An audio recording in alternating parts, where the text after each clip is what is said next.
cervix o cuello uterino, y la otra lámina va a ser de ovario. En la lámina de cuello uterino lo más importante es ver la diferencia que existe entre el endocervix y el exocervix.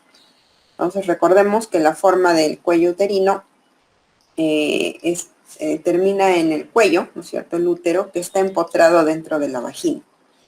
Y hay un punto donde el orificio cervical, que es el orificio en el que va hacia el útero, se continúa el tejido hacia adentro del útero, que va a tener un epitelio cilíndrico simple, como es el epitelio del útero, que se llama o vendría a ser el endocervix, pero hay una parte del cuello uterino que queda expuesta hacia la parte vaginal, que se va a llamar el exocervix, ¿no? Y tiene un epitelio estratificado plano.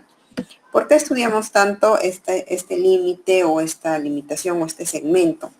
Lo estudiamos porque es un punto donde se va a producir el cáncer de cuello uterino, que es uno de los principales cánceres en mujeres en edad fértil.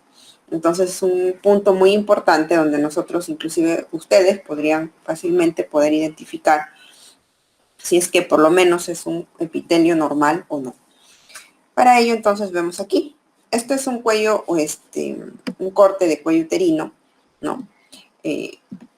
Vamos aquí a este lado de la lámina tendría que haber otro igual, un espejo, ¿no es cierto?, similar a ese. Y tendríamos aquí el cuello uterino. Aquí estamos viendo solo un lado del cuello uterino, una parte de él, que es un segmento, pero aquí al medio, que es esto donde estoy dibujando acá, o mejor dicho, donde están poniendo la manito, vendría a ser el canal cervical. O sea, este es el orificio del cuello uterino, ¿no?, que va a llegar a la cavidad uterina finalmente. Entonces, aquí vamos a ver que hay una diferencia bien importante. Este vendría a ser el límite en donde podríamos decir que empieza el endocervix, que es hacia adentro de la cavidad uterina, y el exocervix, que va hacia la cavidad o hacia el espacio vaginal. Vamos a ampliar un poco y vamos a ver la diferencia. Bueno, a simple vista ya podemos ver una diferencia importante, ¿no es cierto? Si este es el punto que ya les comento, se nota que hacia aquí hay un epitelio simple, mientras que hacia el lado externo, que es el exocervix, tenemos un epitelio estratificado, ¿no? Vamos a seguir ampliando, ampliar un poco más. Y listo. Y ahí estamos. Entonces se dan cuenta que la diferencia o el cambio epitelial es brusco, ¿no? No es que se va achicando ni que se va variando poquito a poco, no. Es un cambio brusco, ¿no? Y es un punto donde hay unas células madre tanto para el epitelio estratificado plano como para el epitelio cilíndrico simple. Entonces es un lugar donde fácilmente puede haber metaplasias celulares si es que las condiciones así lo predicen, como por ejemplo infecciones vaginales, infección por papiloma humano, que son las infecciones más comunes que pueden tener al final metaplasia a este nivel, que posteriormente se convierte en un cáncer de cuello uterino, ¿no? El cáncer de cuello uterino, si es que se identifica en etapas bien precoces, se hace una conificación, significa que se saca prácticamente una parte del cuello uterino para evitar la progresión de la enfermedad, ¿no es cierto? Entonces aquí tenemos el epitelio que es del exocervix, es un epitelio, si se dan cuenta, estratificado, tiene varias capas celulares. La última capa es plana, no tiene queratina, entonces es un epitelio estratificado plano, ¿no? Es un epitelio elástico que le da una facilidad, recuerden que la vagina es un órgano copulador, entonces tiene algunas características especiales, sobre todo en la membrana, en la lámina propia, donde le da una característica elástica o fibroelástica a la vagina, ¿ya? Mientras que para el lado interno, que es hacia del punto del orificio cervical externo hacia adentro, empieza a haber ya una metaplasia celular, donde vemos, disculpen, no es metaplasia, empieza a haber ya una diferenciación celular, donde empieza a haber este epitelio cilíndrico alto, ¿no? Se dan cuenta, cada vez se distingue más, pero es un epitelio cilíndrico alto. Este segmento de acá es la porción donde nosotros podríamos decir que hay un cambio, donde las células están tratando de cambiar para convertirse finalmente en un epitelio cilíndrico claro, ¿no? Como es este que está acá. un epitelio cilíndrico simple, bastante alto, ¿no? Bastante alto, que ya se comunica hacia la parte interna del cuello, del útero, que continúa con el mismo epitelio, inclusive hasta llegar a las trompas de Falopio, ¿ya? Entonces, este punto es bastante importante, más o menos la imagen que deben dibujar es esta, ¿no? Donde se ve el exocervix, el punto donde inicia el cambio a diferenciación de epitelio cilíndrico simple y el epitelio del endocervix claramente identificado, ¿ya? ¿Tienen alguna pregunta sobre cuello uterino?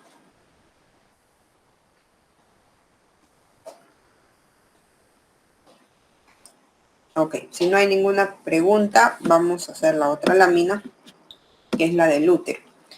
La de ovario. En la lámina de ovario ya hemos visto en la teoría bastante acerca de básicamente los folículos ováricos, que es lo que vamos a ver ahora aquí. Y vamos a reforzar ello para que ustedes lo puedan dibujar con mayor claridad.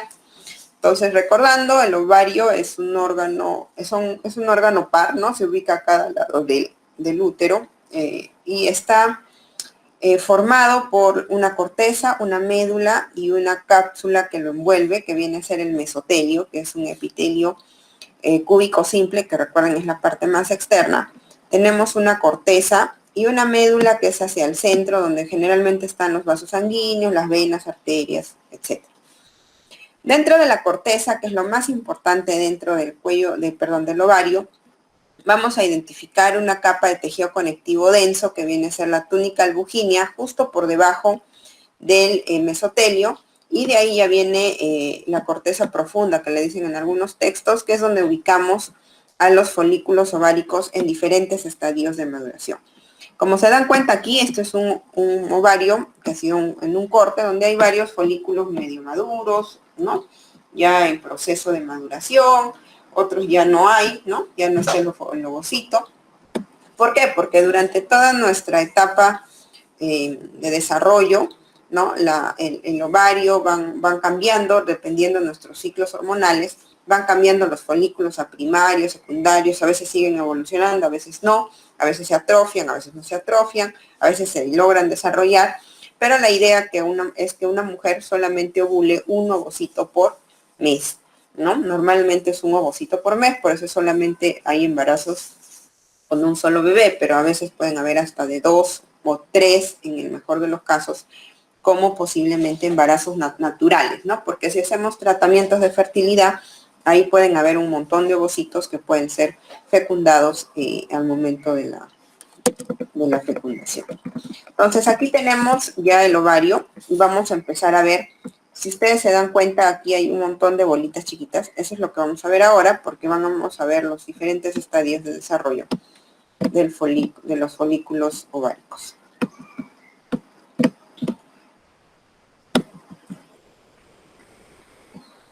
Entonces miren, aquí encima hay un punteado, no sé si lo logran ver.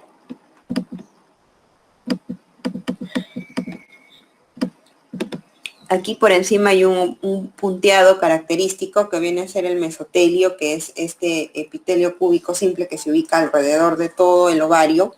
De ahí viene la túnica albuginea, que es una capa de tejido conectivo denso, y de ahí ya viene la corteza profunda donde están los folículos. Entonces aquí miren, esto es un folículo primordial. Células foliculares planas con un ovocito central.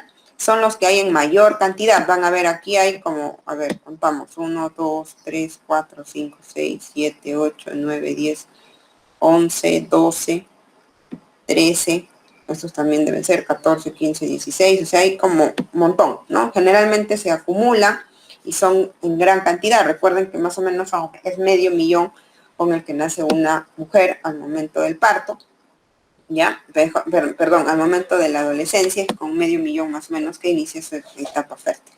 Entonces tenemos las características, no lo olviden, es un folículo pequeño, folículo con células aplanadas, las células foliculares planas y un ovocito central. Después esto empieza a desarrollarse según el ciclo hormonal, va a venir la FSH, ¿no? La folículo estimulante, etcétera, y vamos a empezar a tener cambios en la estructura del ovocito primordial y pasamos a tener un folículo primario. ¿Qué diferencia un folículo primordial de un folículo primario? Aquí al costadito tenemos un folículo primario. Las células foliculares planas ya no son células foliculares planas, sino son células cúbicas y pasan a tener el nombre de las células de la granulosa, ¿ya? Las células de la granulosa son células foliculares cúbicas que inician con una sola capa, como vemos acá, que este sería un folículo primario unilaminar, pero también va a empezar a multiplicarse, como en este de aquí, que ya empieza a tener dos capas, ¿no? Vamos a ir viendo, hay más láminas, pero está bien porque se logra ver la diferencia entre un folículo primordial y un folículo primario. El ovocito sigue central y empieza a aparecer alrededor de él una zona que se llama la zona pelúcida, ¿ya? Entonces, hasta ahí hemos ubicado bien. Vamos a buscar un folículo primario más grande. Creo que por aquí abajo. Esto de aquí es la médula. Miren las arterias, los vasos sanguíneos. Estoy atravesando la lámina hacia abajo. Voy a ir para este lado.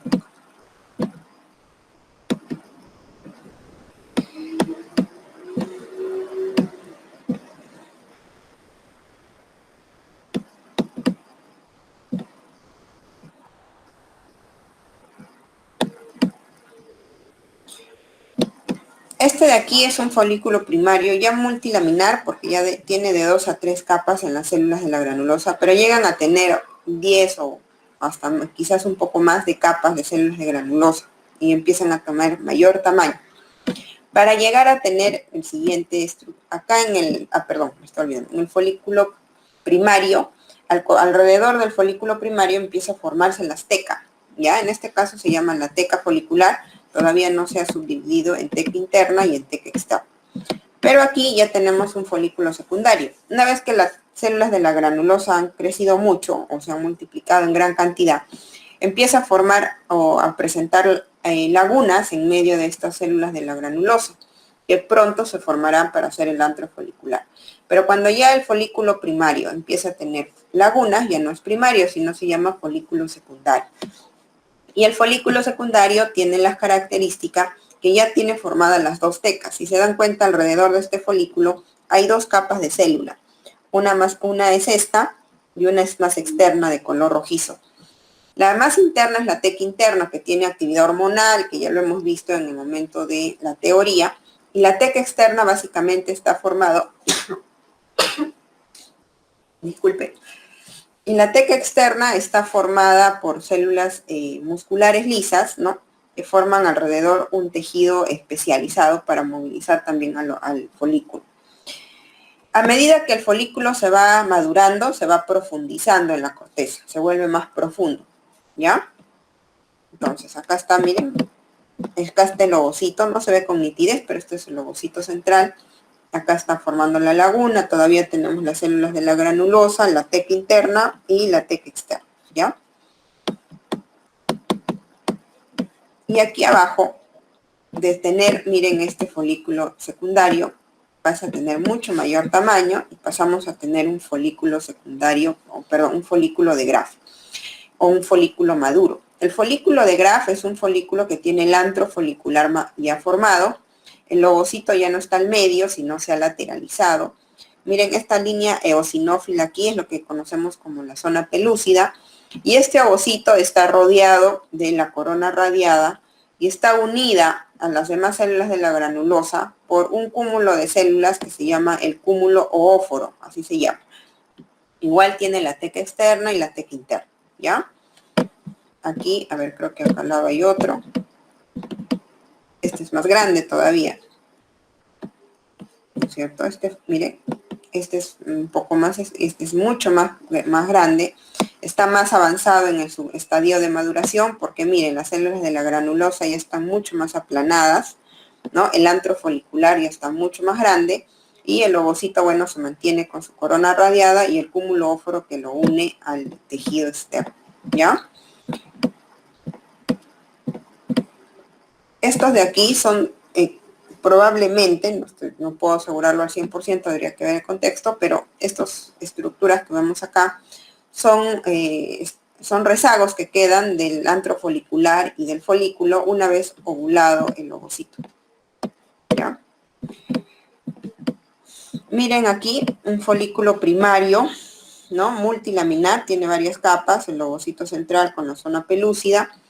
Y acá tenemos un folículo secundario, ¿no? ¿Por qué secundario? Porque en las células foliculares, en las células de la granulosa han empezado a formar ya lagunas. Es una laguna muy pequeña, pero ya tiene una laguna. Para después pasar a este, que es un folículo de Graf mucho más grande. Acá vemos prácticamente los 3 estadios de maduración del folículo. Solamente faltaría el folículo primordial, ¿no? Que no lo vemos aquí. Aquí es un folículo de Graf que ya ha sido ovulado, probablemente es el rezago que está quedando adentro. Igual un folículo secundario con lagunas, ¿no es cierto?, en las células de la granulosa.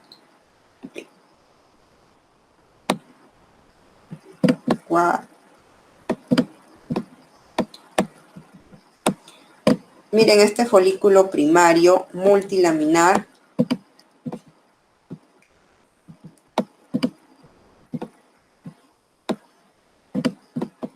Ahí está. ¿No? Recuerden, mire, este es un folículo primario unilaminar, este que vemos aquí abajo. Y este de aquí arriba es un folículo primario multilaminar. Miren cuántas capas de células pueden tener, ¿no? A diferencia de este que es mucho más pequeño y solo tiene una capa de células de granulosa, ¿no? Y esta célula de la granulosa es bastante gruesa, ¿no? Muy bien. Miren, folículos primordiales en gran cantidad, ¿no? Gran cantidad de folículos primordiales. Entonces, en el ovario van a dibujar todos los estadios de maduración de los folículos ováricos, como ya les he explicado en la teoría también. Entonces, ustedes ya lo entienden con mayor claridad. Esto es solo para reforzar. Y no olviden del cuello uterino, el área donde se distingue el exocervix del endocervix, el punto de diferenciación celular, que es el más importante. ¿Ya? ¿Alguna pregunta, chicos? ¿Alguna duda?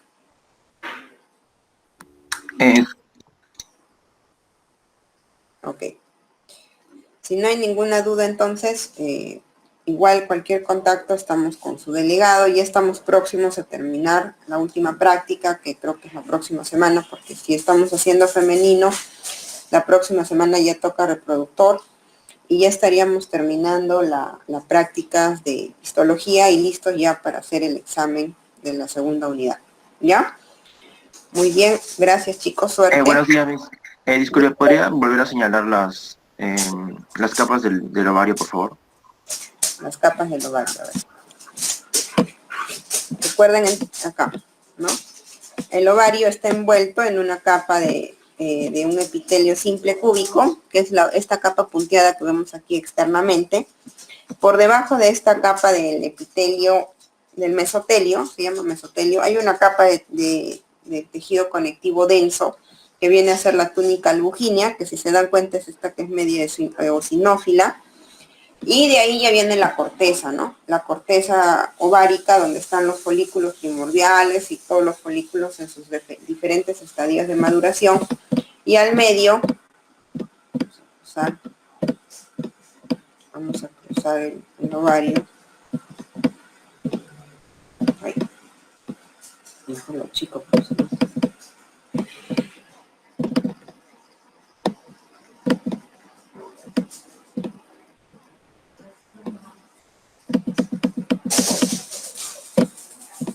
Y al medio encontramos la médula, ¿no? Entonces acá está la médula, está la corteza, que es todo esto, es la parte más, es la más, digamos, la zona más amplia de todo lo que vendría a ser el parénquima ovárico, la túnica albuginea y el mesotelio, que es un punteado externo que va alrededor.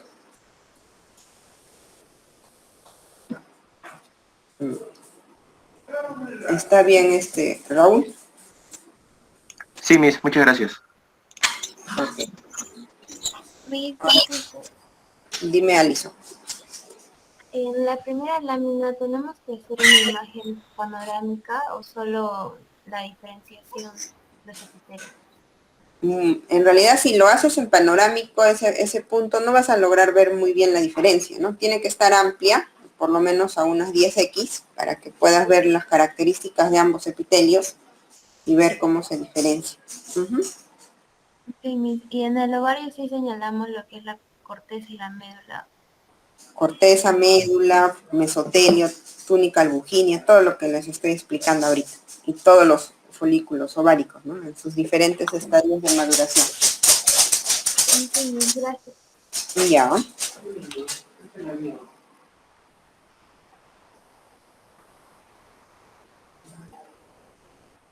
Muy bien, chicos, gracias. Nos vemos. Hasta luego.